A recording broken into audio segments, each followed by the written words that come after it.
I think there is something profoundly depressing about watching a political movement born in the language of hope descend into petty infighting. Jeremy Corbyn's new party, still unsure whether to call itself Your Party, the Left Party, Jeremy Corbyn's project, is already being pulled apart by the very forces it claimed to transcend. £800,000 in donations raised from the enthusiasm of disillusioned voters now lies trapped between companies, lawyers and recriminations. The cause that was meant to represent the unrepresented is fast becoming a committee quarrel. At the centre of this stands Zara Sultana, young, eloquent, courageous and sadly once again the target of a storm not entirely of her own making. Her insistence on proper due diligence before transferring party funds may be reasonable, but the optics are ruinous. Every hour the money remains frozen, the project looks less like a movement and more like a mismanaged start-up. Corbyn's allies complain of obstruction. Her supporters counter that she has been excluded from decision-making by a sexist boys' club. Both may contain some truth, but beyond the internal wrangling lies something far darker. Sultana has faced an unrelenting campaign of racist and Islamophobic abuse.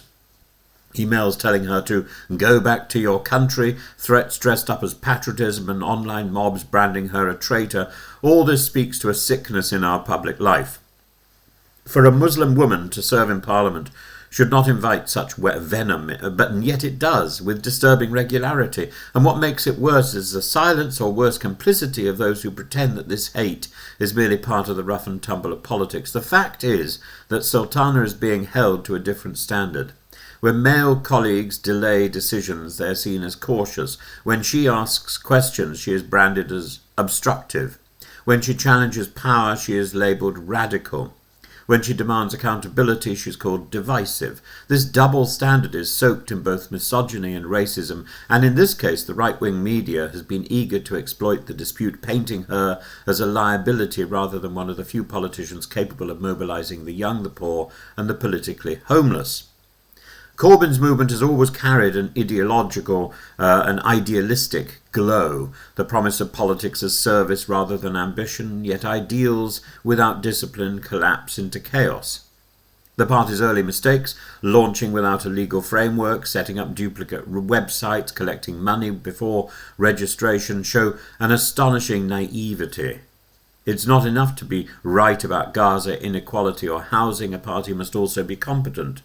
And Corbyn and Sultana show a lack of competence. Without structure and trust, moral purpose becomes noise. Still, there is something hopeful in the middle of the disarray. Despite everything, tens of thousands have signed up. Despite the name confusion, the left in Britain is experimenting with new forms of organisation and reclaiming the moral vocabulary of solidarity. Sultana's generation is politically literate and technologically agile. They have no patience for what they call the complacency of Westminster.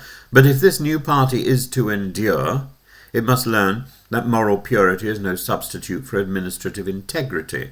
The money must move, the books must open, the leadership must be transparent. And while the left wrestles with its paperwork, the right-wing thugs continue to spew their poison. Let's be clear, the racist attacks on Sultana are not isolated incidents. They are part of an orchestrated attempt to intimidate Muslim women out of public life, and the perpetrators hide behind flags and slogans. But what they really fear is equality. To tell a British MP born and raised in Coventry that she doesn't belong here is not just ignorant, it is treasonous to the values of this country.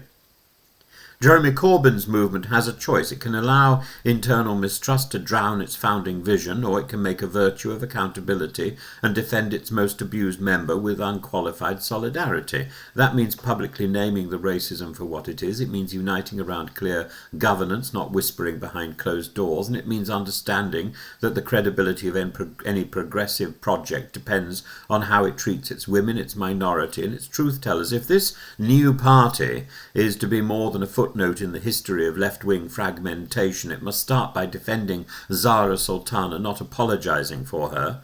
For in her ordeal lies a test of principle. Do they truly stand for equality, or only for equality when it's convenient? Do they still believe in justice where there is injustice? Do they still believe in justice when there is injustice within their own ranks? The future of the movement, or perhaps of the British left, depends on that answer.